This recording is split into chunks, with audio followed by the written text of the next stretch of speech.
And let me first express our appreciation to the witnesses for your patience as we have finished votes. The bad news is that we're late. The good news is now we're not going to be interrupted for a while. So I appreciate, again, y'all's patience.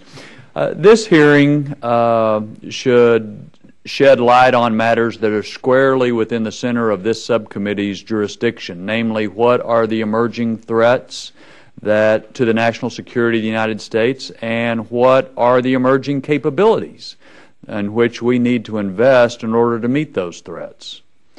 The one fact of which we can all be assured in national security is that there will be change and there will be uncertainty. We can't predict the future, but we can watch for trends, and we can develop technologies that can help meet a variety of challenges in a rapidly changing world. Of course, the Department of Defense is not the only place where those trends can be detected or where those technologies can be identified. And we have certainly assembled a top-rate panel today to help us with that task of detecting those trends and identifying those technologies. And we appreciate each of you being here. I understand that Mr. Langevin is on his way. We will give him full opportunity to make his opening statement and whatever he'd like to do later when he arrives. But for now, I think we should proceed with the summary of the witness statements. Without objection, your full statements will be made part of the record. But I'd be delighted to hear your summary of your statements before we go to questions. Before us today, we have Mr. Jim Thomas, Vice President, Director of Studies for the Center of Strategic and Budgetary Assessments. We have Dr. Hans Mark with the University of Texas at Austin. We have Mr. Gene Reed, Distinguished Research Fellow at National Defense University with some prior association with this committee. And Mr. Alfred Berkeley, Chairman of Pipeline Financial Group, who is a member of BENS, Business Executives for National Security. Again, we appreciate all of you being here. Mr. Thomas, if you'd like to begin. Thank you, Mr. Chairman, for the opportunity to appear before the subcommittee today. In my testimony this afternoon, I will describe some of the major security challenges we are likely to face over the next 2 decades, outline potential discontinuities in future warfare and their implications for defense planning, and finally, I will suggest some capability areas that may appear to be growth opportunities for investment. The United States, as you know, is facing a multitude of threats, but 3 principal security challenges stand out: dealing with the rise of China, defeating violent extremism, coping with radicalization and destabilization in key countries around the world, and finally, preparing for a world in which there are more nuclear-armed powers. The geographic nexus of these 3 challenges is the Indo-Pacific region, stretching from the Persian Gulf around the Malay Peninsula to the Sea of Japan, where high economic growth rates are likely to fuel continued regional increases in armaments and intense resource competitions that could jump the track into the military domain. Potential changes in warfare will also affect how we deal with these challenges. First of all, American power projection in its familiar forms could become obsolete as countries like China and Iran acquire extended-range precision-guided weapons, advanced sensors, and the means to attack opposing electronic systems, thereby creating anti-access or area denial zones. The second is that proliferation of guided weaponry and nuclear weapons makes the prospect of large armies invading other countries less likely, while coercive missile campaigns and cyber warfare may become far more likely. The third is that conflicts will extend into the global commons of the high seas, air, space, and cyberspace. These are areas where the United States traditionally has dominated. And the fourth is that the United States is in danger of losing its lead in critical military technology competitions such as cyber, precision warfare, and directed energy. These continuities have several implications. Above all, future environments in which U.S. forces are likely to be future environments in which U.S. forces operate are likely to be far less permissive than in the recent past. High signature forces that depend on theater air bases, large naval surface combatants, sizable ground formations, and large footprints of logistical supply through ports and airfields, as well as satellites in low Earth orbit and geostationary orbits and computer networks, will all be far more vulnerable. DoD should maximize investments in systems that perform under a range of non-permissive conditions, while minimizing investments in systems whose optimal performance depends on relatively benign operating conditions.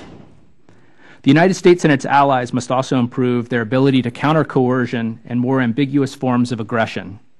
Encouraging allies and friends around the world to field their own anti-access and area denial systems, including active and passive defenses as well as precision weaponry, could enable them to withstand coercive efforts by local hegemonic aspirants.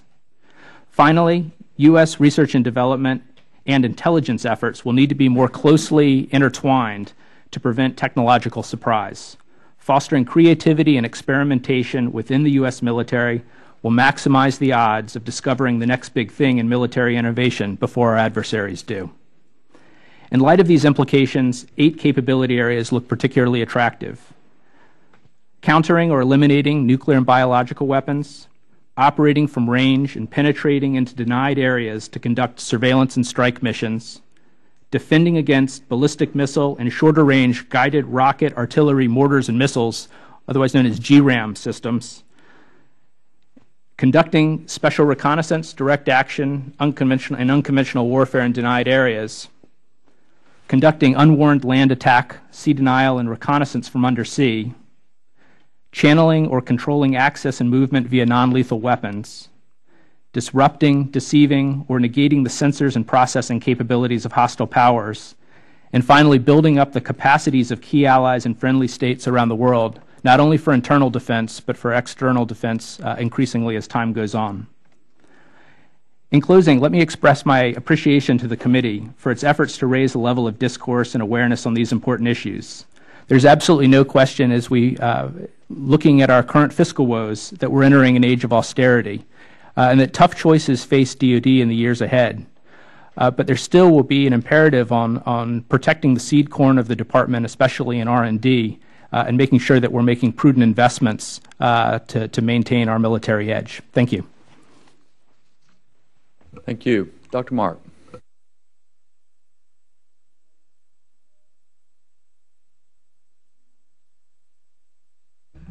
Here we go. Mr. Chairman and members of the committee, I'm very honored and humbled to be here. I don't have a broad view of this situation. I'm a professor at the University of Texas at Austin, Mr. Chairman, and I used to be chancellor. I think I may have signed your degree. If you, I think you may be right, Dr. Mark. So it makes it even more valuable. Look it up. Right. So what I'm going to do is talk about some personal things and personal opinions. I don't have a background in organized things like this. I do agree with my predecessor here that China and terrorism and the Persian Gulf are important issues. China, I think, is the most serious existential threat to the United States, because if they decided to do so, they become another Soviet Union.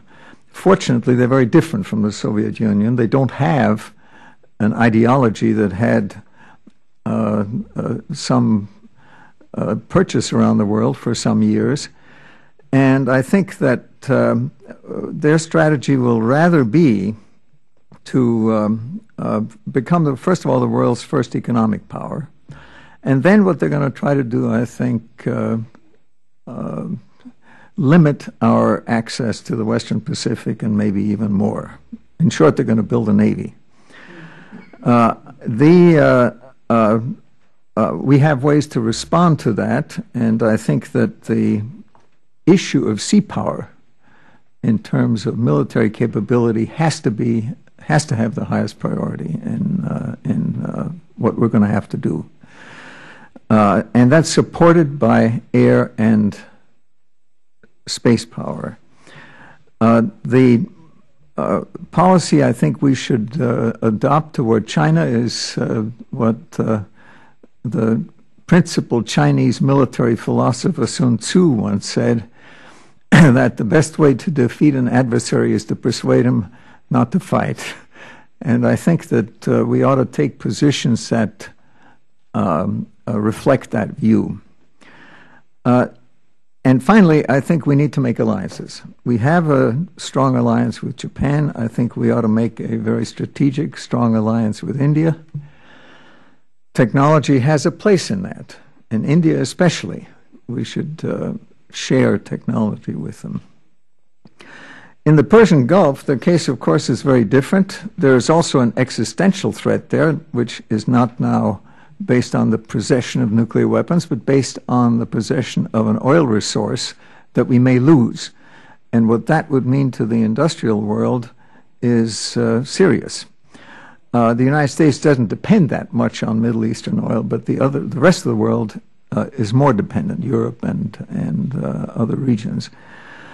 I think in the case of the Persian Gulf, we need to go back to what President Carter said in his 1980 State of the Union message, where he said the Persian Gulf is an area of vital interest to the United States, and we will see to it that the flow of oil will be maintained, even if it takes military force. That was in the record, said in so many words.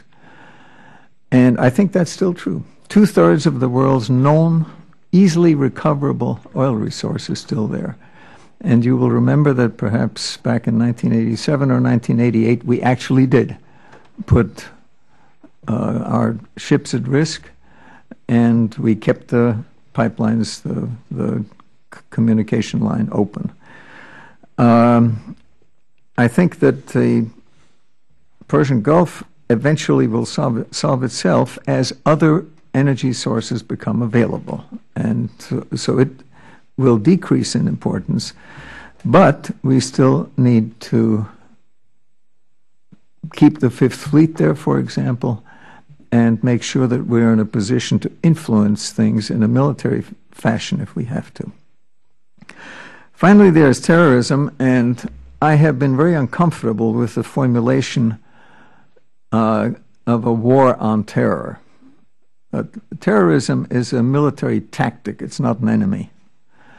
And there are terrorist groups around the world that we deal with, have to deal with. You have the FARC in Colombia. You have the Mexican drug cartels. You've got Al-Qaeda, of course, but there are lots of terrorist groups, and I think the civilized world has to say, look, terrorism is unacceptable, and we have to make that an international effort somehow. I think we've done pretty well at it, as a matter of fact. I think if you look at the various terrorist movements that have come and gone, it's a record of some success.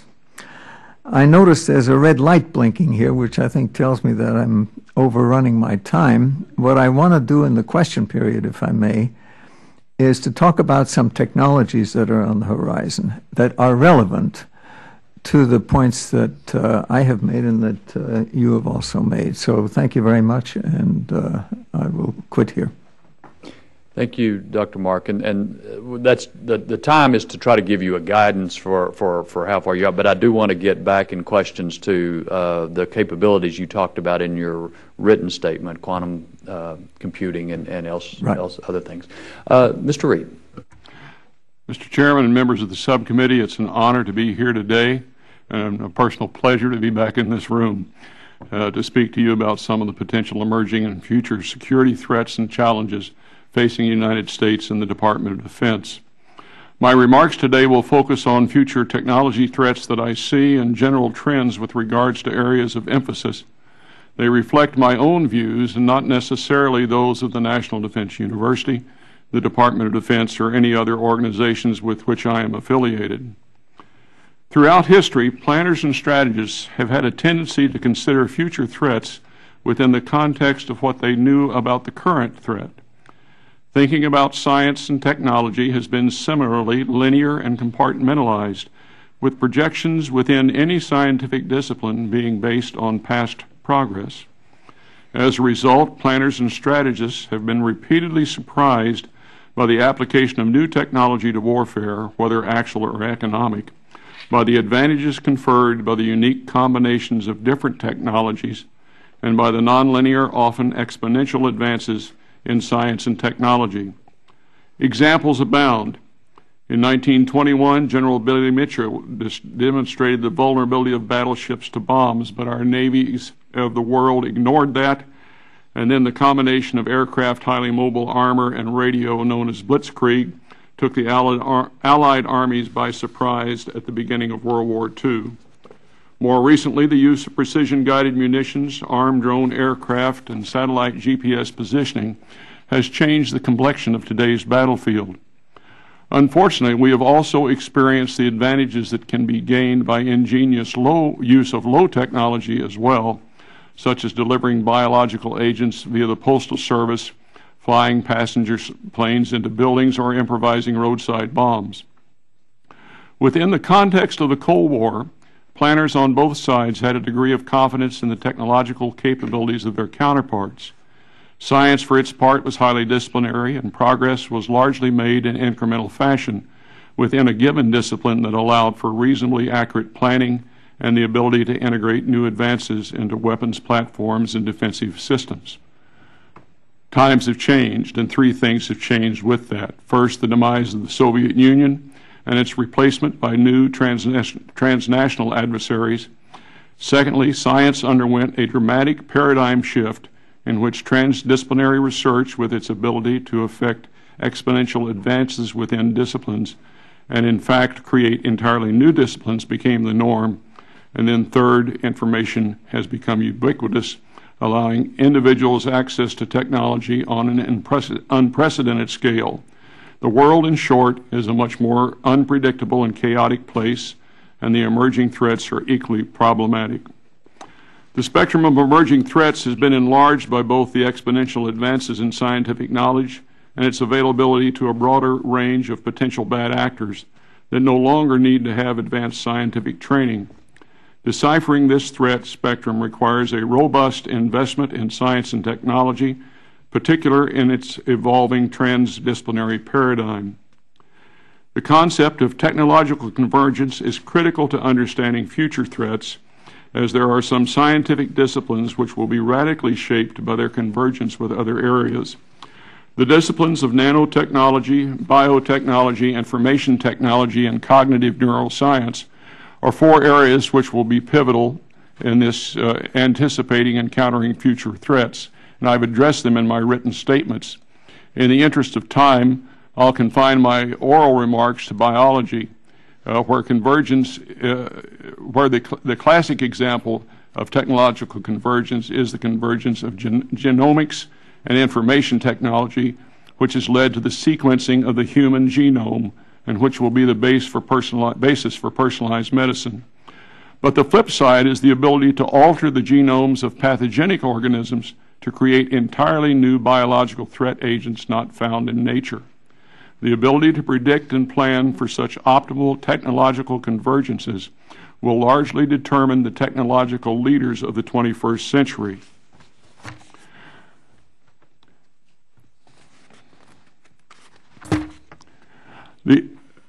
How to predict and plan for such an outcome is the question. And some of my colleagues at National Defense University have suggested navigating through this increasingly complex environment using foresight, a structured way to think about evolving trends and security challenges, a disciplined analysis of alternative futures that could provide decision makers with the understanding needed to better influence the future environment. I believe that the DoD has recognized the changes in the threat landscape and understands the paradigm shifts which have changed both the way science is conducted and also its potential to generate new threats.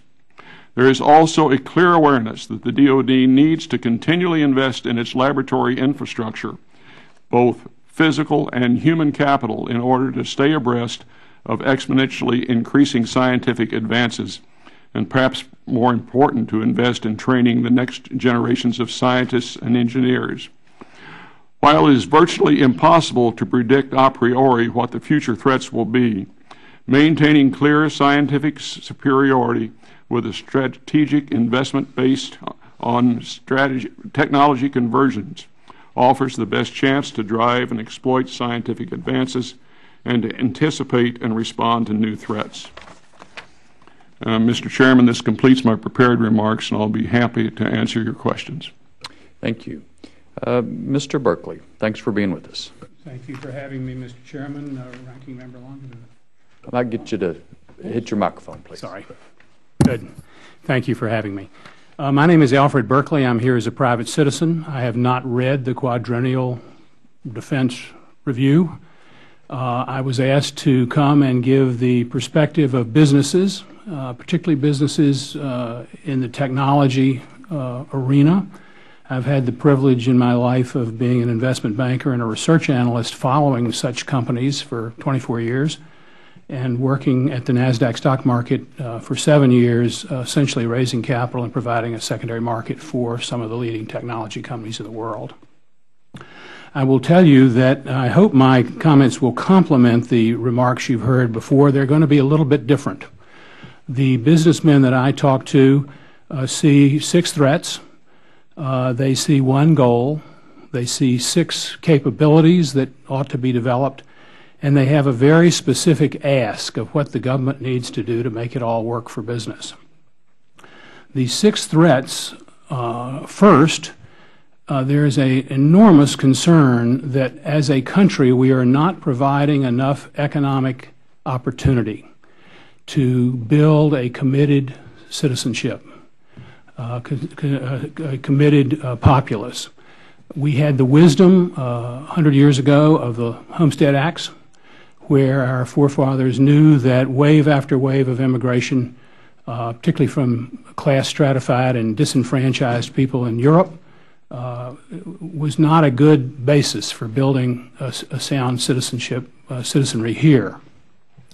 We wanted to get into the hands of as many people as we could the ability to make a living and the ability to own some productive assets. And in the agricultural age, 40 acres and a mule was a good way to do that.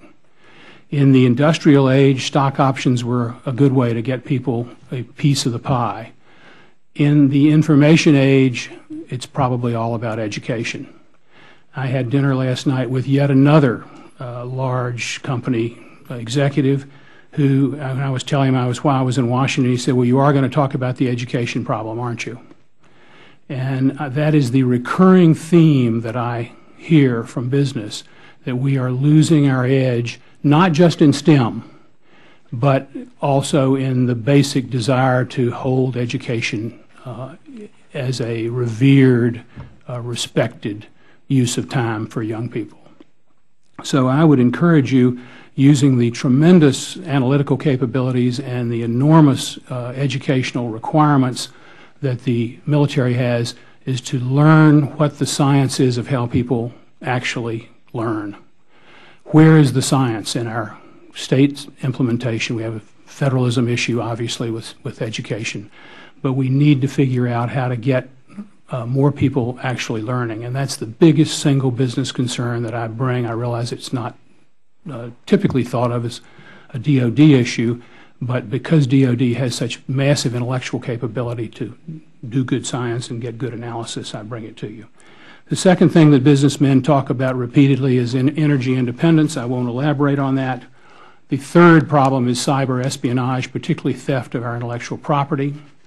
In my industry, the financial services industry, the big topic is cyber theft of money and the trillion-dollar drain that we have on our financial system just by rampant theft. So the 2 cyber issues, cyber industrial espionage and cyber theft, are high on businesses' list.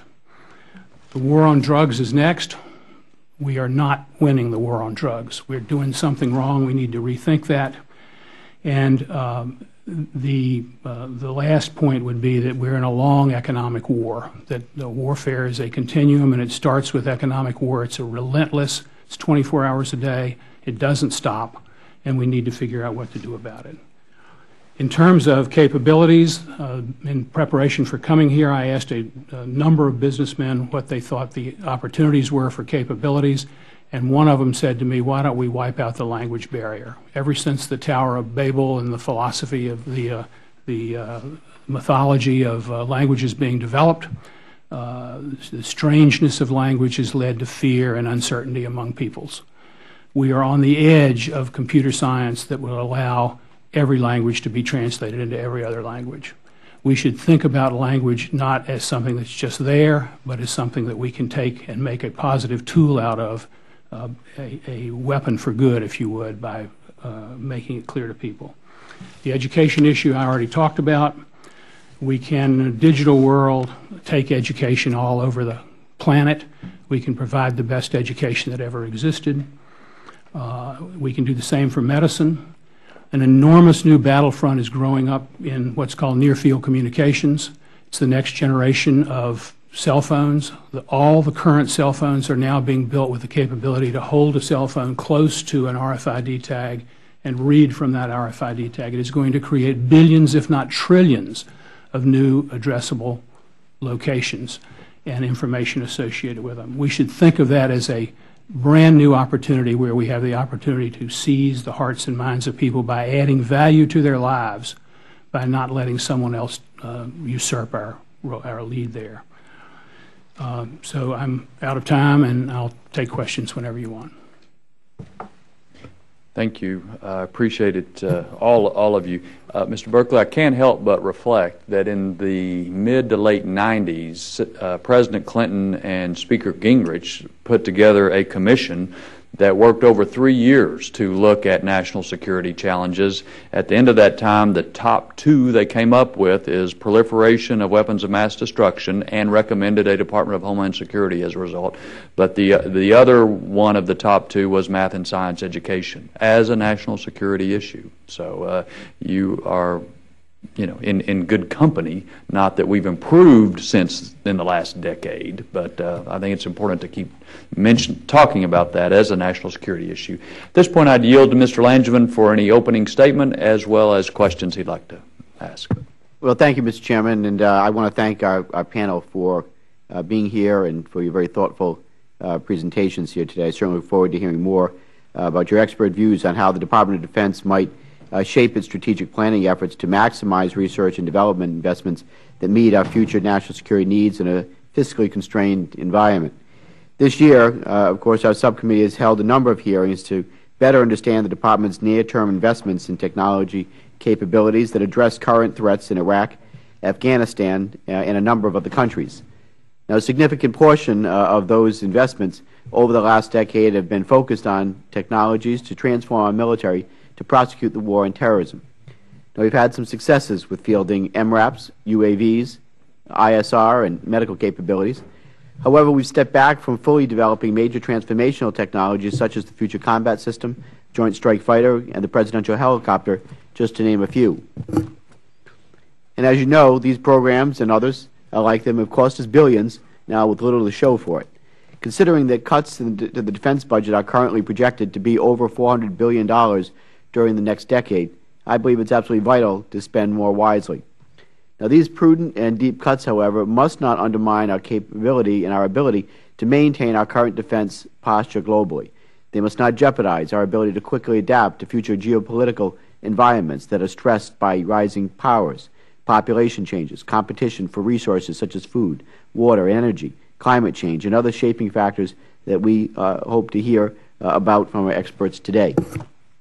Again, from our earlier hearings, this subcommittee is familiar with the Department's current investments in technologies to combat violent extremists. We've heard a lot about investments in policy directions with regard to cybersecurity, as well as the Department of Defense's efforts addressing the threats of weapons of mass destruction and our challenges with global strategic communications. These are all critically important problems and security challenges that are facing us today. However, given the factors I mentioned earlier and their potential impact on our future national security needs, we are investing. We have to make sure that we're investing in the right technologies, and that's a significant question that we pose to meet the future threats as well.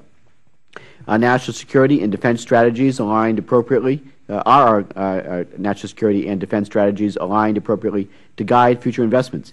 And should we develop an interim quadrennial defense review now or wait until the next full review? Your thoughts on how DoD might reform its current cumbersome program budget decision process to plan future technology development strategies and investments would be helpful, and I know the members of this subcommittee would benefit from your expert opinion. I'd also be interested in your thoughts on how the Department might improve the overall management of the Defense Research, Engineering, Test, and Evaluation program, both within the Pentagon and throughout the research engineering enterprise. For example, what technologies should the DoD continue to lead investments in, and where might we better leverage industry and our foreign partners instead? With that, I just want to thank you once again for being here, for your time today, and I look forward to the question and answers. Thank you, Mr. Chairman. Do you want me to go into? Sure. Okay. I will. Thank you, Chairman. Again, Chairman, I want to thank you for holding this very important hearing, and it's a very timely topic. My first question for the panel: what are some of the technology areas in which the U.S. No longer leads or will lose the lead in the next 5 years? Whoever would like to start. Well, I would start with one, which is ballistic missile lift capability for satellites and international laboratories. Almost all U.S. semiconductor production is offshore. Our production within the United States of advanced semiconductors is sorely limited. Virtually no computer screens are manufactured in the United States. Mm-hmm. Anyone else? I would just touch on directed energy, and this is an area which has enormous potential as a military game changer as we look ahead. But this is an area which the United States probably is underinvesting in relative to some of its competitors out there, countries like China and even Russia. Do we no longer lead in these areas, or would you assess that we're in danger of losing the lead in that area in the next 5 years? I think with respect narrowly to directed energy, I think our lead in the area is questionable at best. Thank you. For which technologies does the DoD need to lead research and development, and for which technologies can the DoD rely on industry and the commercial sector to lead research and development? May I try to answer that? I think that on the directed energy question, my colleague here is a little pessimistic. I think we've done things that are truly unique and I think have future potential. I'm talking here now about a program in which I was personally involved, and that is to put a big laser on an airplane and to shoot down some ballistic missiles. We've done that, and we've done it for ranges that are of military interest. They're classified. I can't tell you what they are. But we've shut the program down. And we did it to ourselves. We have a lead in that area, and we've stopped. So I think that you agree, yeah. Let me talk about some things that I've personally been involved in the computer area.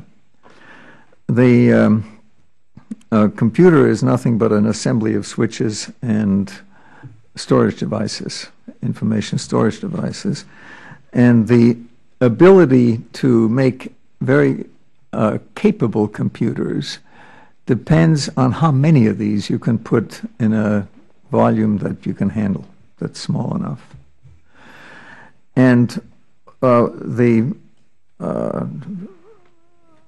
technology that's on the horizon today, I think, is, in my mind anyway, the most interesting new step that we're taking, or we can take, where we have the clear lead. And I'm talking about what has come to be called quantum computing.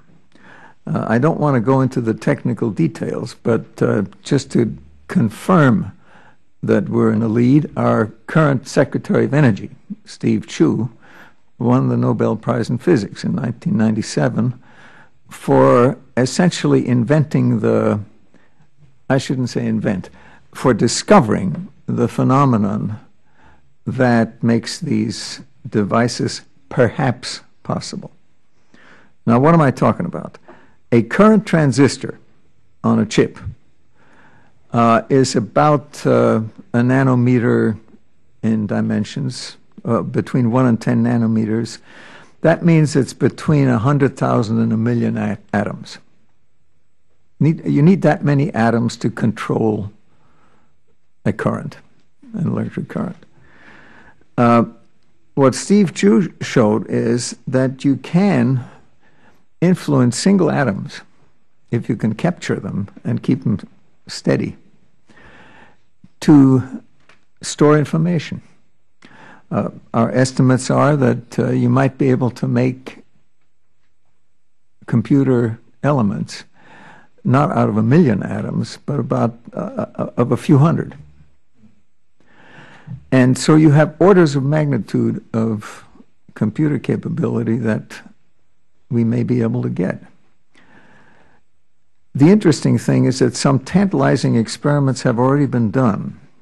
A fellow by the name of Shor built one of these devices that works with a very small number of atoms and discovered that you can factor large numbers very much more rapidly than you can with an existing computer. The National Security Agency is very interested in random number tables because it is these tables that allow you to initialize a decoding procedure. Well, this guy has a computer that can generate these tables in a time that is much shorter than what we have now. So I think there's something on the horizon here that we are pursuing and we'll continue to pursue. But I think my guess right now is we're investing probably about $70 million a year in that.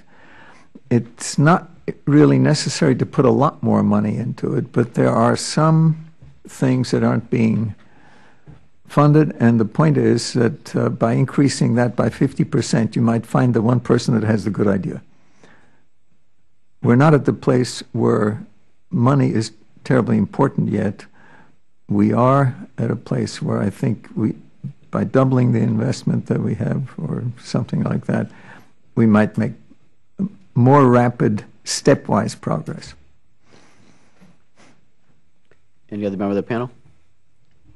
In my statement, I talked about nanotechnology, biotechnology, information technology, and cognitive neuroscience as being areas that of emphasis and increasing emphasis within our research and development program, our science and technology program.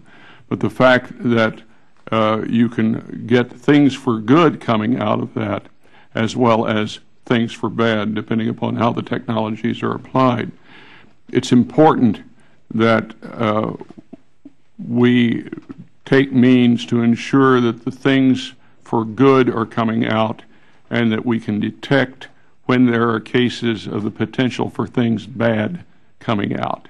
In the technology getting into the hands or being put to use by someone who would do us harm.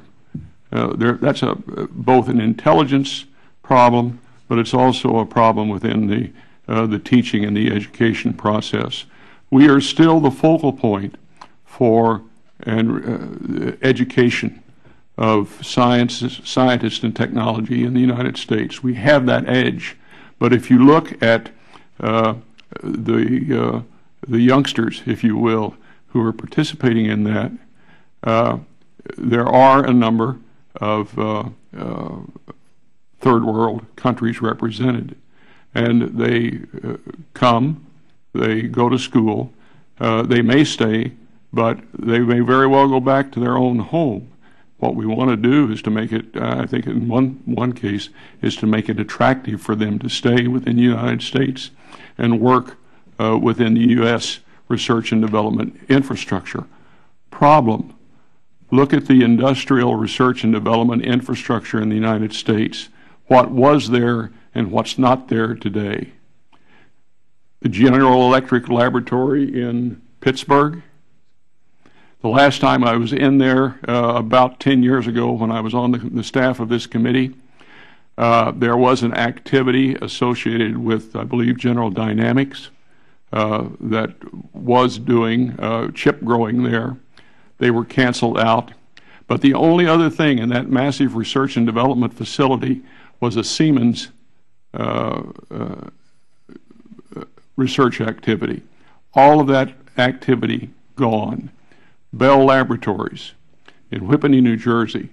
When I was commanding a laboratory at Picatinny Arsenal back in the mid-'80s, that was a mecca. It was a mecca for research for years and years and years, and it's gone in the hands of another activity. Certainly industry has to build to the bottom line, but there is we're not doing something right in this area if we are letting our research and development, both industrial research and development and the departmental and interagency research and development, lose the support that it must have if we're to maintain the cutting edge of technology in this globalized world. Okay. I thank the panel. Unless there's someone else wants to add in, I'll yield back.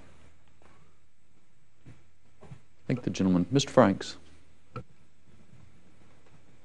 Well, thank you, Mr. Chairman. I'm trying to figure out the order of procedure here with this new process. I guess I got here before anyone else does, so I would be glad to defer to Mr. West if he's prepared for questions.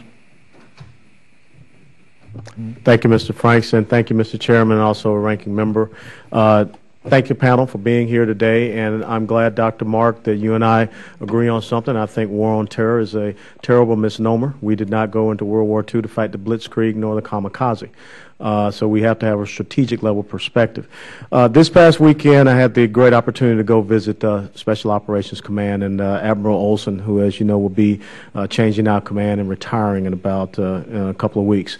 And what we ruminated on was the incredible advance in technology. When you go back and you think about the failure of Desert One, to now today, where we were able to execute a zero illumination cross-border attack into Pakistan and take out the world's #1 terrorist, and also capture that completely on video, and also the use of the new biometrics. I recall I spent 22 years in the United States Army, just so everyone understands my background. But I remember, sitting down reading writings such as Francis Fukuyama about the end of history, and then also Samuel Huntington, who talked about the clash of civilizations remaking the world order, and a lot of people didn't pay attention to that.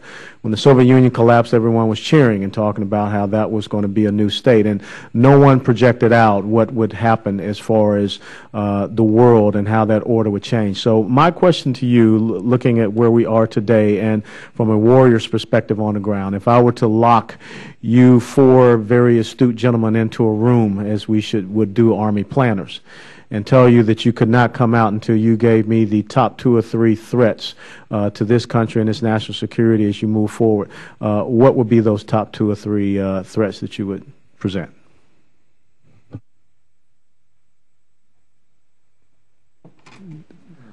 Sir, if I might begin, and I guess to answer your question, I would start by saying the United States is in a very different time than we were in 1950, as people like Paul Nitze were writing NSC 68, and you could focus on one overarching threat for your defense planning. We face a panoply of threats, and we're going to for the future. So then I think you'd start to think about, well, what threats are essentially overarching, and if you're able to deal with those challenges, it actually buys you fungible capabilities and forces that you can apply elsewhere. And there, I guess I'd really say there are 3. I mean, if you have the capabilities to maintain a stable military balance vis-a-vis China, those capabilities are fungible for other sorts of anti-access area denial challenges you'd face around the world. If you have the capabilities to locate, tag, and track dangerous individuals and to pursue groups like Al-Qaeda and other non-state actors. Those capabilities are fungible for a range of other problems that you might face as with radical elements around the world. And finally, we once thought a lot about nuclear weapons, and guys like Thomas Schelling more than half a century ago and Bernard Berney thought about what our strategies would be in a nuclear world. We're now entering a second nuclear era with new nuclear powers such as North Korea and Iran, and we're going to have to think about regional nuclear balances, and this is an area where we're going to have to do it, and building those strategies for countries like North Korea or Iran, again, will be fungible in other areas. Yeah, let me continue the discussion of nuclear weapons, because I spent 14 years in that business between 1956 and 1970, I'm sorry. And you're absolutely right. That is, nuclear weapons have not gone away. And our problem is to maintain, under very difficult technical circumstances, the stockpile that we have. We have not tested a nuclear weapon since 1993, and we have not developed a new design in spite of the fact that there is a vast increase of knowledge in technologies that pertain to nuclear weapons in that same period. I served as Director of Defense Research and Engineering in the second term of the Clinton administration. And for various reasons, I also wore the nuclear hat, because the President decided to abolish the nuclear job in the Pentagon, and they came to me and they said, "You're the guy that knows something about nuclear weapons, so you do the job." So I had two jobs, actually. The reason I make this point is that we started a program in that time, which said, our nuclear stockpile today is decaying. We never built a nuclear weapon with a shelf life in mind, how long we'd keep them, because as soon as we deployed one set, we would start a new generation. We managed to persuade the Clinton administration to put a fair amount of money into refurbishing the stockpile. And then we also initiated an idea of building a new weapon entirely on, without having to test it. That is, the weapon would have to be compatible with our delivery systems. It would have to be safer than the current weapons that we have in the stockpile. It would have to work without being tested. We started that program, put some money into it, and actually ran a competition between the two nuclear weapons laboratory, and we have a completed design, and then we stopped it.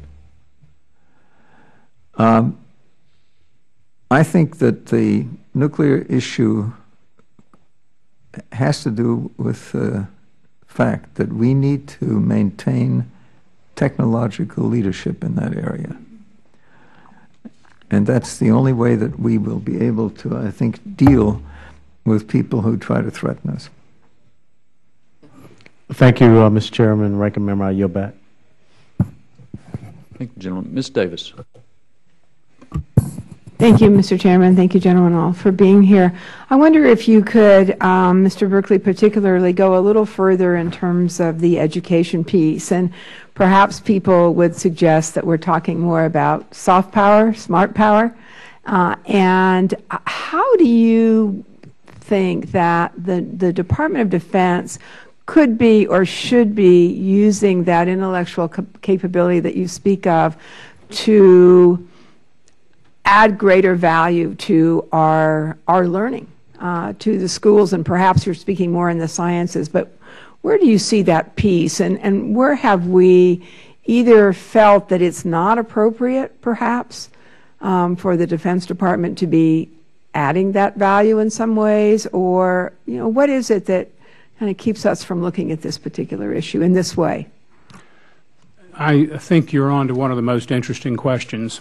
I don't for a second want to give the impression that I don't think we shouldn't have a steel fist, a nuclear capability, a directed energy capability, whatever it is. I think we need steel fists.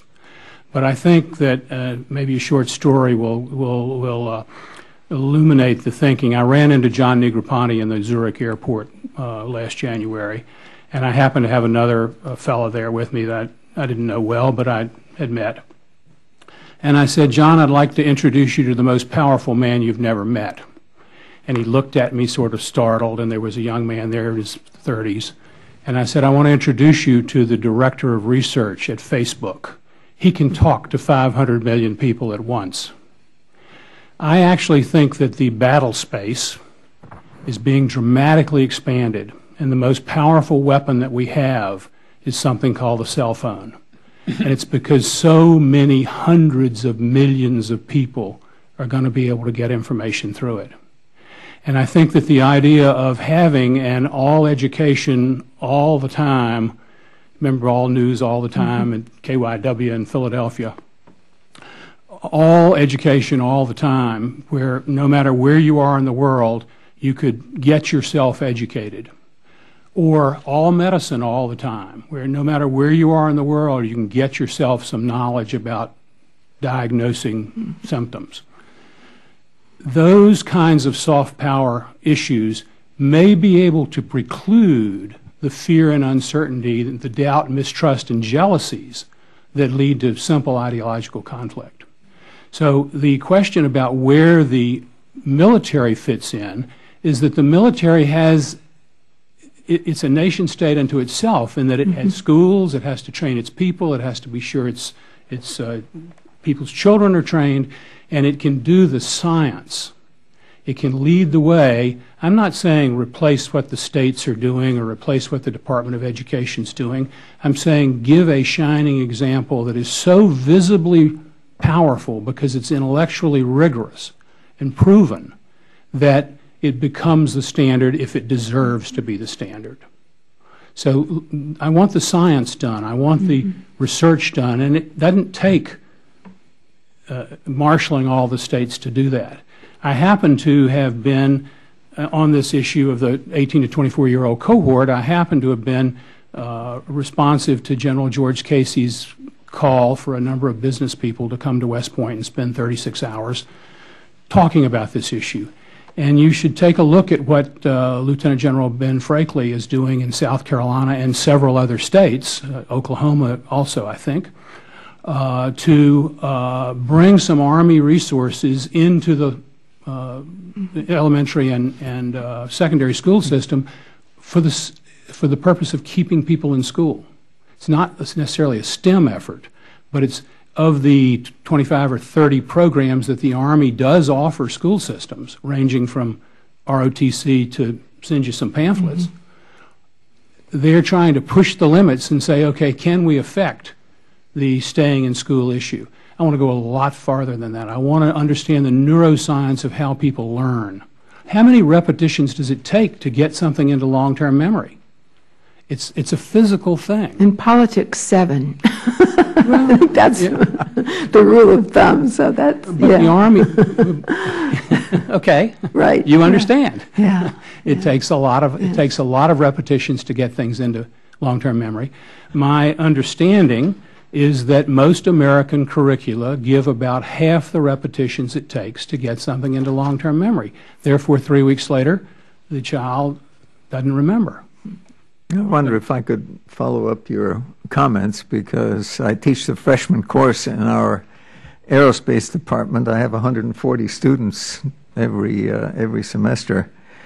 The question is, what is the DoD doing about education? And the answer is a lot. For example, we have defined, I was on a committee a couple of years ago, no more, 4 years ago, that defined the area of systems engineering to be something that is in trouble within the Department of Defense, because we have spent much too much time on the process rather than on the technology. And so if you look at the schools that are looking at systems engineering, I think they're probably part of the problem by making complicated rules.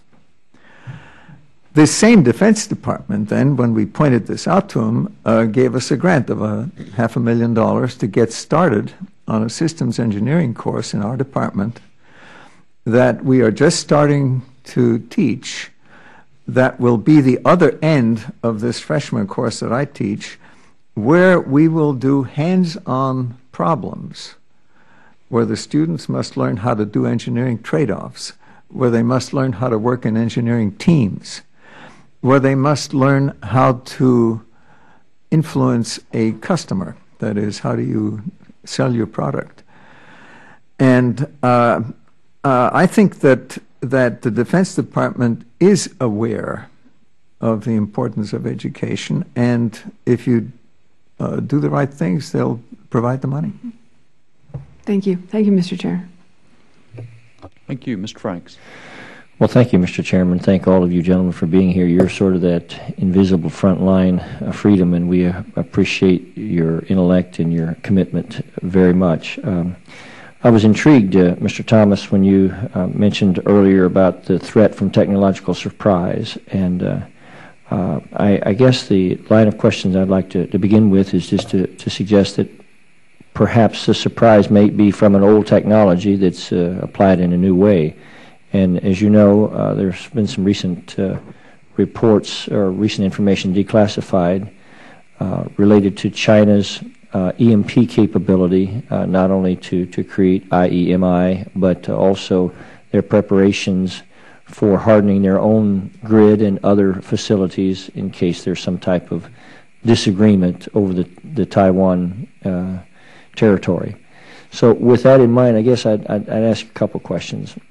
First of all, in light of the last few reports on EMP and its potential danger to our electric grid, from FERC, from National Academy of Sciences, from the Department of Defense, and there's just 6 or 7 of them that all seem to come to a very common conclusion that this represents a pretty profound threat to us. And I'd like to first of all find out if there's anyone on the committee that either agrees significantly with that or disagrees with it. What do you think the potential threat to our grid, what does EMP represent in terms of potential threat to our grid if it was, say we'll start out from a geomagnetic storm and then progress to a high altitude nuclear burst? I think it would be very difficult to overestimate the severity of the threat that could be posed by electromagnetic pulse devices. What's particularly interesting is research that's going on around the world looking at non-nuclear electromagnetic pulse, and particularly microwave devices. Given our dependence not only as a society but as a military on advanced telecommunications and networking capabilities, we of course are particularly vulnerable, both in a civil regard as well as in a military regard. And this is something on the military side I know is really an animated point right now in terms of how we think about conducting operations in the future, potentially in denied communications environments.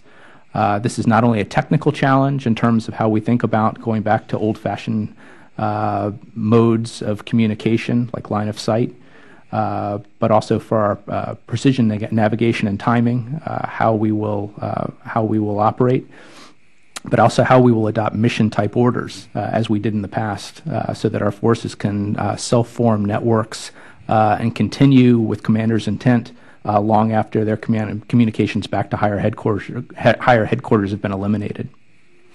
Well, it seems to me that if Iran gained a nuclear weapons capability today, that we would be fairly intent on trying to harden our grid immediately. It seemed like that would be something that we would want to do right away. Given some of the technology discussed and some of the released information related to China, that much smaller warheads can be enhanced and have a much greater capability in terms of its EMP application. I'm going to run out of time here. By the time I answer this question, you guys will what I'd like to do is let me ask one question and hope that each of you, as you feel led, will address the question.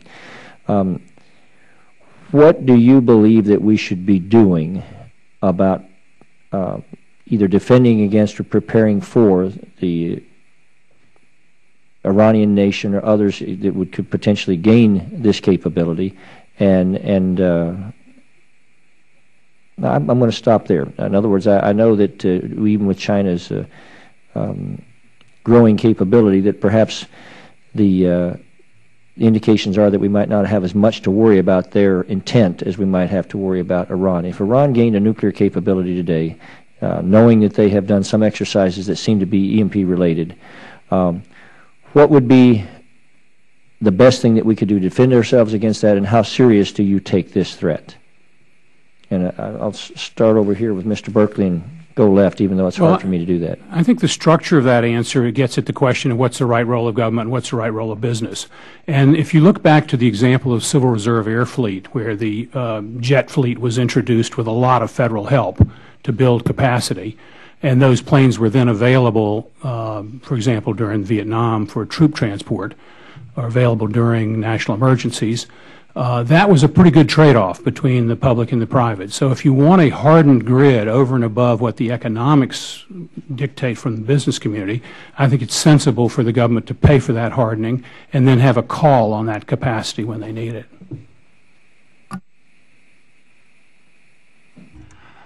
I would branch on the threat, and as you've portrayed it, by saying that one of the things you also need to be very concerned about is the potential threat to the electronic grid and to almost every place that we're using electronics from cyber warfare. And that, in my personal view, is probably a more likely threat that we ought to be, or let me say, equally as frightening in terms of the overall effect that we could have, that would occur, and it could be done a lot more surreptitiously than in an overt nuclear strike. Yeah, I would agree with that, and I've spent a fair amount of time thinking about EMP, and it's not as easy as it sounds. The problem is that an electromagnetic pulse is hard to control. It's not clear whether you can do what you want to do.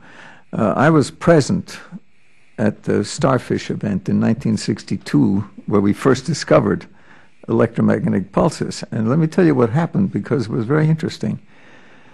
The explosion was at 400 kilometers altitude, and we could see it. I was sitting on the beach in Kauai at Barking Sands at the range there, and you could see it above the horizon. And we got word that the street lights in Honolulu had been taken out, but nothing happened to the power system.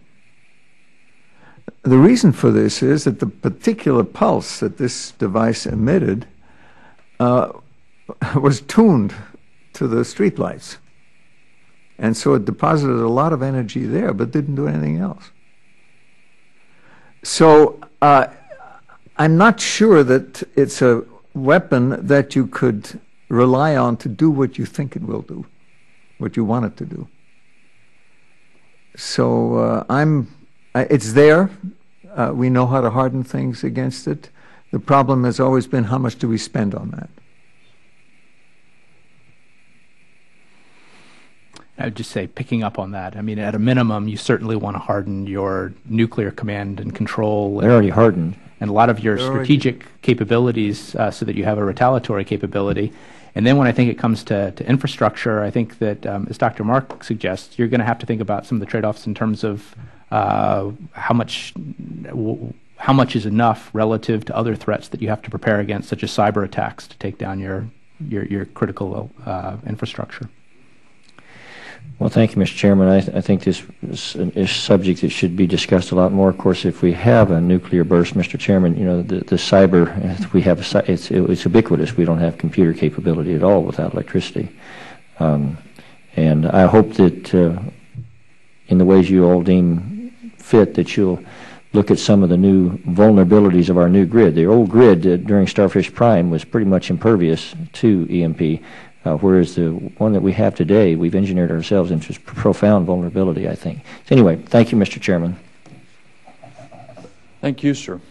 Let me go back and pick up on several things that each of you said. Mr. Thomas, in the beginning of your comments, you talked about perhaps power projection becoming obsolete and a variety of things. And then I'm listening to Mr. Langevin's statement about the severe budget situation we're in and the necessity to make tough trade-offs. While obviously the purpose of today's hearing is to think ahead, part of our brain is in the here and now and the challenges we face with spending. But my impression from your comments is that we are spending money in the wrong places now. That a big percentage of our defense budget is going to things that are or are becoming obsolete. Is that what I should conclude? Do we need a fairly drastic overhaul of our spending priorities and to meet the emerging threats in national security and to develop the capabilities we need? Thank you, Mr. Chairman. I think it's a terrific question. Around Washington, especially in defense circles, you hear a lot of talk about trade-offs between high-end and low-end threats. How much should we be spending and preparing for regular warfare? How much should we be thinking about China? And I really think this is the wrong way to frame a very important debate. As we look to the future, what we see and what's come out of a lot of wargaming that we've done is that environments across the board, whether they're it's in thinking about advanced military states and the kinds of challenges they'll pose, or it's thinking about non-state actors and what they'll do, all of those environments become increasingly non-permissive. And that's going to be true both at the high end and the low end.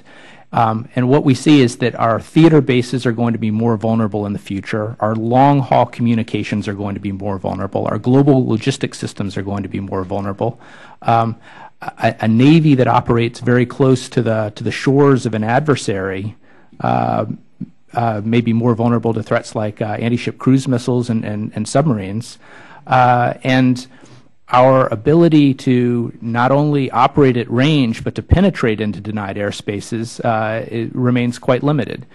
So across the board we look and see that we face these challenges, and even in the realm of irregular warfare, as we think about groups like Hezbollah and what they were able to do in 2006 with unguided rockets, the potential escalation in terms of the severity of their attacks, should they have guided systems in the future, is pretty profound.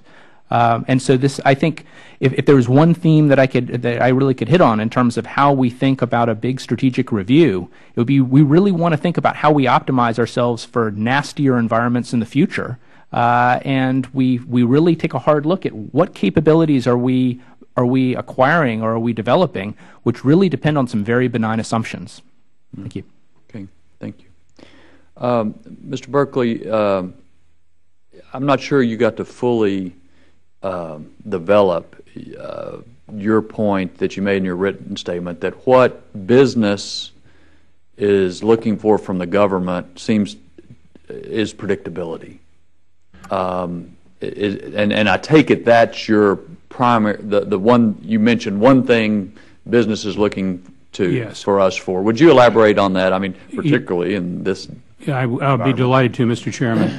The certainties that business needs come because so much about competition is uncertain. And if government wants funding for commercially risky technology, it needs to provide some certainty that that funding will be there. And we have funded an awful lot of research on earmarks, and we've done it through the grant process with relatively small, relatively short-term grants that are then have to be reapplied for. And an awful lot of the university-based science leverage that's available to the government.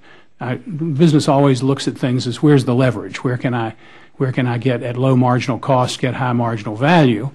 The single thing that the government could do, in my opinion, would be to provide longer-term predictability for funding for things that the businesses are not going to invest their own funds in, but are needed by the country. Well, and Mr. Reed, let me ask you to pick up on that, because you talk about the need to invest in labs. From your vantage point, what grade would you give us on investing in the right things for the long term, or has more and more of our investment been focused on short-term immediate payoff, which is an impression I have in recent years?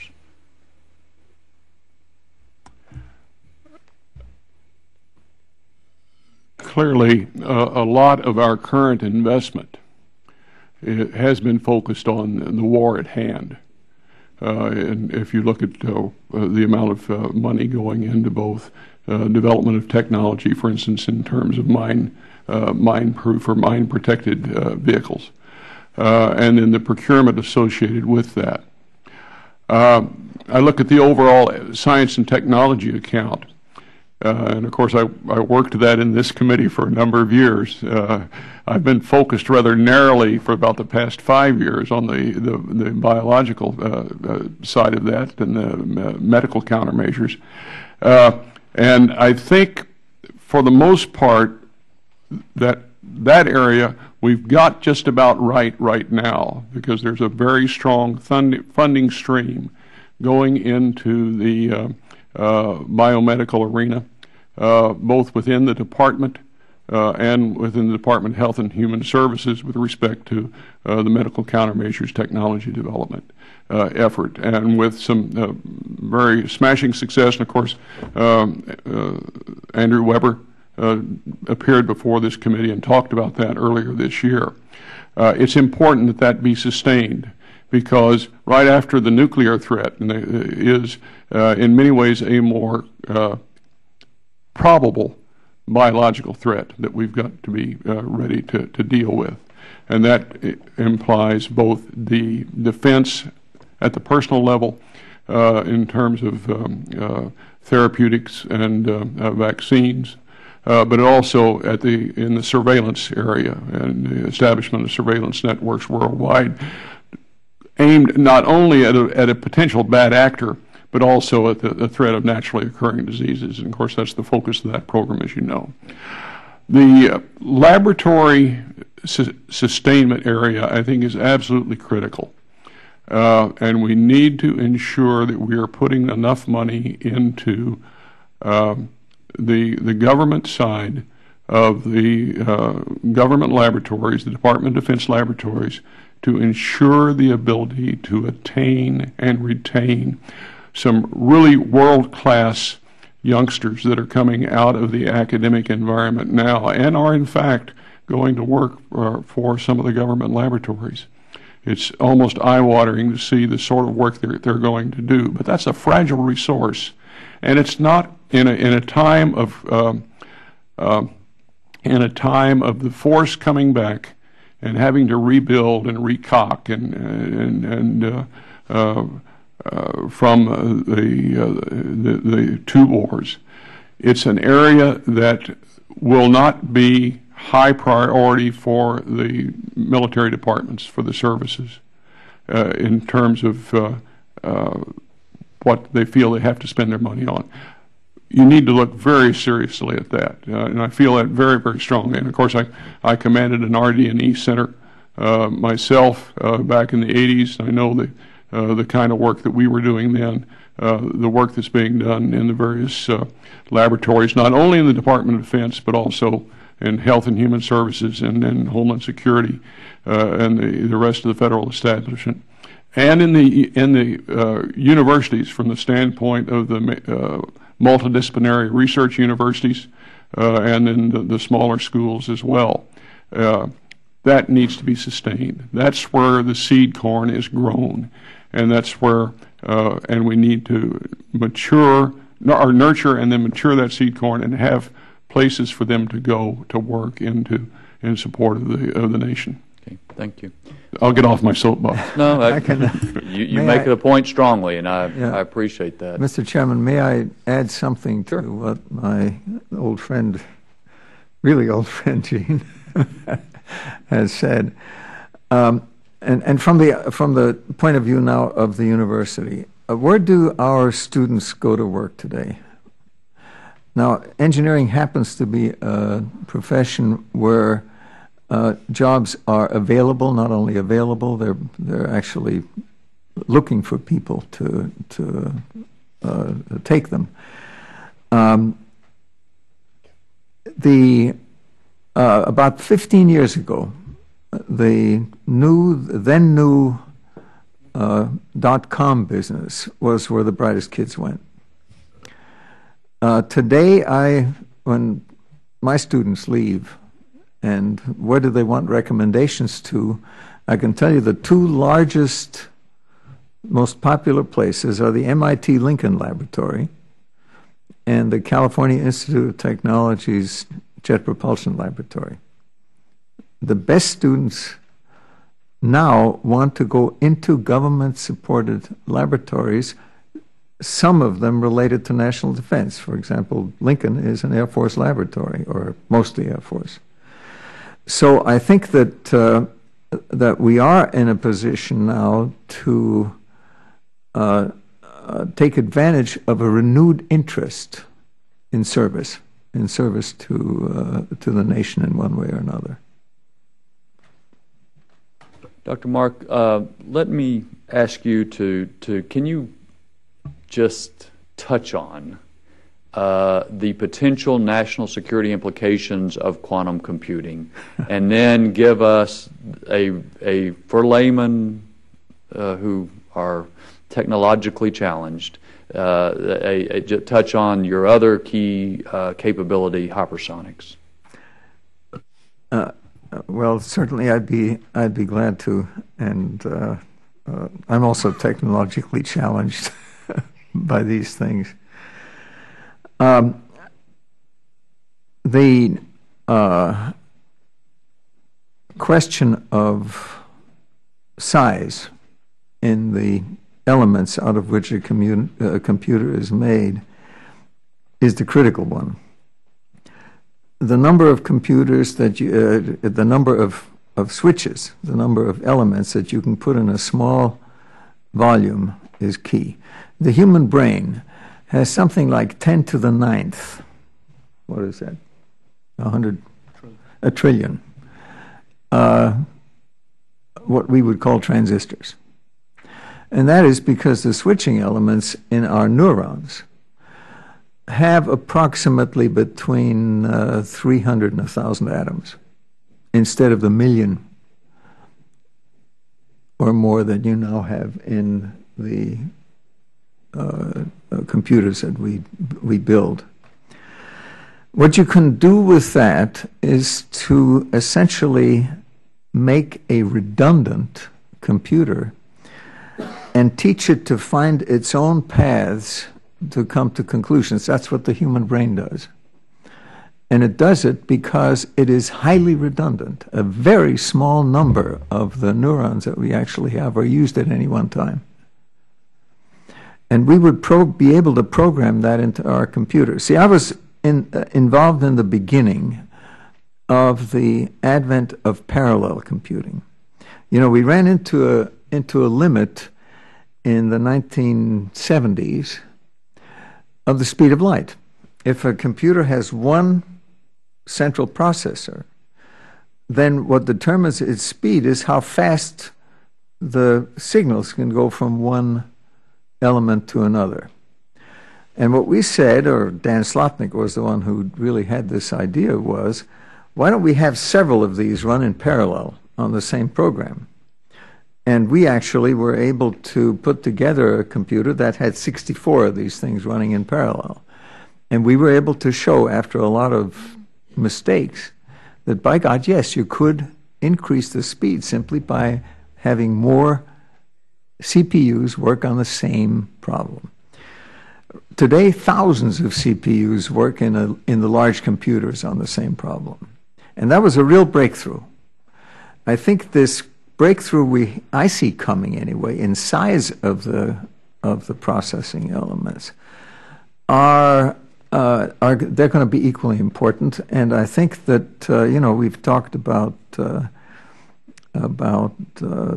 robots, the capability of robots. I think that's where the first big application is going to be. But the one thing I'm sure of is that we sure didn't predict what we could do with computers when we put that first 64 processor machine together. So it's hard to say much more. With respect to hypersonic propulsion, that's a practical engineering problem. We have not been able to really do it because we do not have, we have computers that can calculate hypersonic flow in the machines that we built. What we don't have are ground-based test facilities to verify the computer codes. In all of the other aeronautical advances, we've been able to build wind tunnels where today we design our airplanes on a computer, but every once in a while you want to go make a test and make sure that your computer program actually reflects what happens. In the case of hypersonics, that's a very heavy investment. In my prepared statement, I put a picture of a facility that was built in 1962, was started in 1962, and it was used only once, really, to test a ramjet run by a nuclear reactor. We ran that reactor for 5 minutes, and it had a total energy capacity of 500 megawatts, and we had a hypersonic wind tunnel there.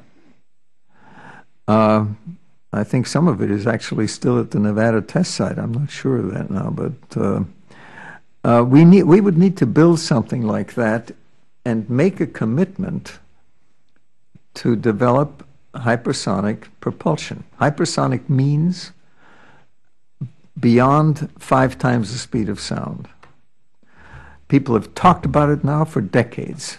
We've never made one work because we didn't have the knowledge. We have now made 2 hypersonic tests in the last 2 or 3 years that were partially successful. They were partially successful because we're beginning to learn how to do this. The people that do these things, when I go talk to them, they tell me that if we could have a ground-based facility where we could vary parameters.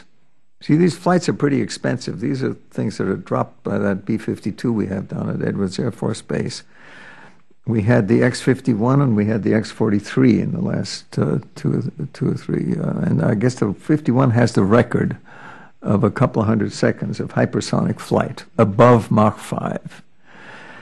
And I think that I would seriously recommend that we consider putting a facility together and establish a leadership in this area.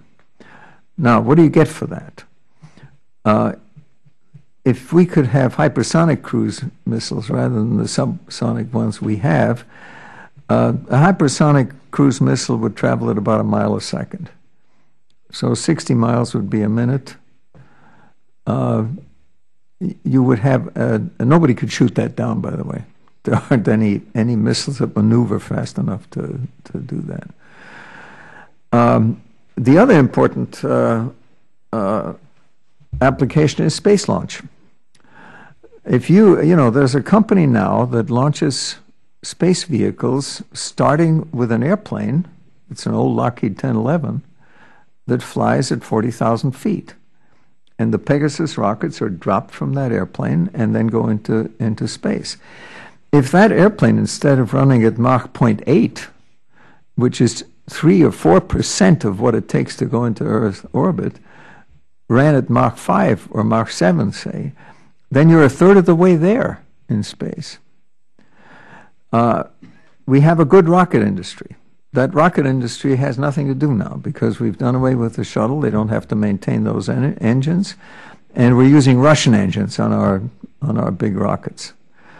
I think if we made a concerted effort to build an air-breathing rocket, which is what a hypersonic engine really is, and get sustained flight. And remember, if you have a hypersonic vehicle and it flies for an hour, you've gone around the world pretty much, or close to it. Well, you've gone, what, 3,600 miles in 1 hour. That's something we ought to do. That ought to be a national program. Can I ask a question? Sure. Just to clarify. Sir? Dr. Thompson, when you're talking about hypersonic travel, are you talking about scramjet technology, or is that something? Scramjets, yes. Scramjet means supersonic cruise ram jet. Scramjet. I know we had a successful test of that, Dr. Sager. Yeah, we did. We had two, actually. We had 2 vehicles, but several flights. Thank you. Yeah, great. Mr. Ryan. Thank you, Mr. Chairman. I just had one question that maybe all of you can kind of touch upon, and I'm sorry for being late. And as we're talking about the issue of hypersonic, or we're talking about the labs that you were talking about, and some of the technologies that you brought forth in this hearing, one of the issues in a lot of areas around the country now is that this technology, as it evolves, doesn't necessarily get transferred into American jobs like it used to. And where the defense bill was always seen many, many years ago as a jobs bill throughout the country, and almost every congressional district could identify very easily how those jobs were happening from the investment that the Pentagon was making. And I find it very interesting that young people now are going into these labs because some of the most cutting-edge research is being done there. And so if you could just throw out some suggestions to us of some things that we can do from our end to invest in things like you were just mentioning that I think capture the imagination of young people to want to be a part of something like that, which I was fascinated just listening to you talk about it, and I can imagine if I was an engineer how much I would want to be a part of that. So what are those things that we need to invest in that have the practical appeal to achieve some of the goals that we need to achieve in the military, but also will draw in the best and brightest back into the government? And then how, when we develop that technology, what can we do from our end to help transfer the manufacturing and commercialization of those products to happen here in the United States? And I know there's a lot of people who now want to manufacture near the research in order to continue to try to improve the product. So I'm just going to throw that out there, and if all of you can just kind of comment on it, I'd appreciate it. Thank you, Mr. Chairman. May I follow what Mr. Reed said about the labs? And I think that the algorithm that we used to have was that we try to lead in those technical fields that are on the cutting edge of something that lead to some new capabilities. And then we build the first airplanes or the first military vehicles, ships, whatever. But you cannot, after that, prevent other folks from building these things. And so we actually invest also in foreign countries to get them built elsewhere. But the key is to have the laboratories and to have the universities that can maintain that lead. I mentioned that our current Secretary of Energy performed the experiments when he was a professor at Stanford that led to this concept of quantum computing. Now, here's somebody who's now in a position to do something about it and to make sure that the initial production, the initial big investments are made in the United States. I was at a meeting the other day when we talked about this. When we built the first parallel computer, we didn't know how to program it. But Burroughs Company took the risk to build it. It was funded by the government, but they put their best people on it, and so they actually had these people off the projects on which they were making their current profits, you see. And the federal money allowed them to put this 64 CPU computer together. Then they gave it to us at our research center, a federal research center, the NASA Ames Research Center, and we made it work. And we made it work because we had the time and we had the federal employees who could do that. They didn't have to go somewhere else into a profit-making activity. So that system works. And what's happened recently is, and I mentioned a couple of things, where we've deliberately stopped. And I think that, you know, when I was in the Pentagon in the 1970s, when we had relatively more freedom and more money than we have now, we used to fund some high-risk projects by simply taking some airplanes off a production line. You know, we stopped the 141 program for a while to get something started that we wanted to. And I think that we don't have as many airplanes anymore to do that now. But somehow or other, we need to get back to the point where we can establish and maintain leadership in the critical technologies. And I've mentioned two of them. There are more. I would think that your question might lead to the geography by geography, starting out with, well, what are the strategic advantages that state or that region has, and then offering some predictability for the businesses that are there. And there are two aspects of this. I'm less interested, I think, in grants than I am in revenues. You want to have a customer.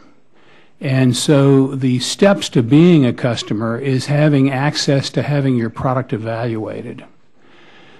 Atlanta's business community about 15 years ago got together, and the large companies agreed to allow the small entrepreneurial companies that by any normal procurement officer's approach would never have qualified to be a customer of that large company. But they agreed to put those small companies through the procurement process and to give them honest evaluations as to where their technology stood and why they were going to get the business or why they were not going to get the business, so that they had a feedback loop that shortened the period of uncertainty as to whether they had a viable product or not. That was very popular with entrepreneurial and venture-backed companies in the Atlanta region in that period of time. This is when I was working at NASDAQ, and I heard about this because the venture capital community brought it into us as a very interesting idea. The government could help with that, not only by asking government contractors to entertain the look at this product process, the procurement process, but also to look at how the government itself has barriers to new companies getting started because of the concept of size, concept of viability. I'm just thinking this out in response to your question, but I think there's a lot here that doesn't cost a lot of money. It just costs a commitment to giving people a chance to have access. And then after they have access, if they've got something, some acceptance process that may not be in the normal federal procurement model, but could get a good technology, a customer that might ultimately be the DoD. And would you say most of those folks in the supply chain, or if they're not in the supply chain and trying to get into the supply chain with some of the bigger companies, with a little bit of help from the large company, could quickly meet the standards that they would expect a supplier to meet? Because I've seen this with other companies where a GE comes in and says, we want to buy something from you, you're not quite doing it right, here's how we need you to do it, and within a few weeks they have it retooled. And is that something that you think would be fairly easily to do? You're shortening the learning cycle by Right. You're shortening the time at risk. Looking at it from an investor's point of view, you're helping figure out whether there's a there to that product. Is there ultimately a chance to be somebody's supplier? And I think there's something to this. That, I mean, your comment sparked my mind that you can reduce risk and reduce time and therefore reduce capital costs by getting somebody's product evaluated honestly, quickly, and then if there's something there, help them get through this complicated federal procurement process or even the complicated commercial procurement process for large companies. Thank you, Mr. Chairman. If I could just make one comment, too. I mean, a lot of this, the labs and the investments, I think I get worried sometimes that the national discussion is that there isn't any investments that the government makes are good. And I think that's the backdrop of the national discussion right now. And I think when we're looking at competing with China and some of these other countries that are putting a lot of money behind a lot of different initiatives, we're playing the short game here. We're not playing the long game, and I just get worried. So if you can help us say, hey, well, here's some government investment that really had this ripple effect through the economy, I think that could be helpful for those of us who are trying to at least bring that to the discussion that we're having nationally. Thank you. Ms. Davis, did you have other? Just briefly, Mr. Chairman, I think that we've really touched on a lot of very important issues, and I think that the title of this hearing, looking at Department of Defense investment in technology and capability to meet emerging security threats. Can you correct me if I have a sense from this that you would not necessarily give us terribly high marks, or the Department of Defense, I guess, terribly high marks for aligning the technology investments with real threats today. Is that correct, or it's somewhere in the middle there of how the investments that we're making today really align with the security threats? Well, I think it's important not to ask basic research to find a home too early. Mm-hmm. I do think we've spent a lot of time gearing to applied research because of the conflicts we're in and because of the need to solve a particular new set of problems, IEDs, for example. Mm-hmm. But I wouldn't, I would protect that basic research. I'd fight like that, like a fierce cornered dog, to protect that basic research. And it will not have an obvious answer. But you need to task well-meaning, well-educated, responsible judgment to make those decisions. It cannot be put in a formula. Mm-hmm. Yeah. And I guess I don't want to ask you what kind of a grade you'd give us at doing that and protecting that basic R&D, because I think over the last few years I've certainly seen where we actually did have to work hard to protect it, and I'm not sure that in the end we did a fabulous job at it. So, if I could just pick up on that last comment, I think that's absolutely right, that you want to cast a very wide net in terms of basic science and technology research that you're doing. One of the challenges we face, though, is that the program of record is so entrenched that programs get stuck in a development vortex, and it's wasting taxpayer dollars. And it's a lot of those programs that are in development that really would very directly address some of the specific sorts of security challenges and emerging threats that we've been talking about. But the problem is that it's a zero-sum game, and that they're going to displace some program which is far more mature. It has jobs across a number of congressional districts, and is very close to or is in procurement. And so how we strike that balance in the future will be tricky. Yeah, no, I appreciate that. We know that's difficult on a host of different levels, and I think in the past, I know I've been interested, and I think my colleagues too, is at what point do you necessarily pull the plug on some things that really aren't developing in the way that they should, and how are those decisions made? But I think the other issue is really around human capital and the extent to which we are, number one, I think keeping people in the military who have phenomenal skills, who are going into industry, and we lose them. We may keep them because they're in those fields. That's a dilemma at times. And the other one is how we use the resources, in particular coming out of the Iraq and Afghani wars today, our service members who are quite capable of developing further in some of these areas, and yet sometimes I'm not sure we capture them and help them to do that as best we should. I don't know if you have any other thoughts on that. And the other issue that you talked about certainly is the SBIR grants, the role that they play in terms of helping people to move, through a so-called valley of death to really develop in a way that's important. And we can't get too far along in that. But I appreciate it because you've talked about a lot of those different issues. Do you want to comment on? I was just going to comment that the department, in its 2012 budget request, I think as you're aware, has significantly increased its funding for its request for basic research. Now, the advanced 6.2, the next stage up, that's down a little bit.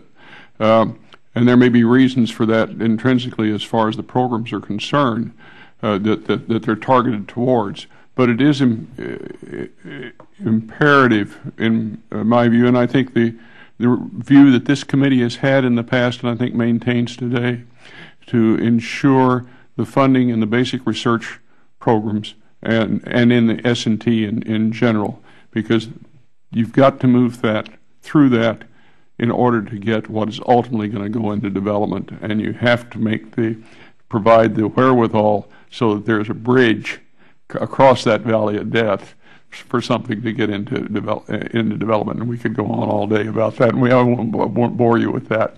But I think the department has made, at least as I read the budget and both getting ready for this and previously, it's on the right track as far as the 6.1 program, and we need to continue that, and then take it on into the next stage.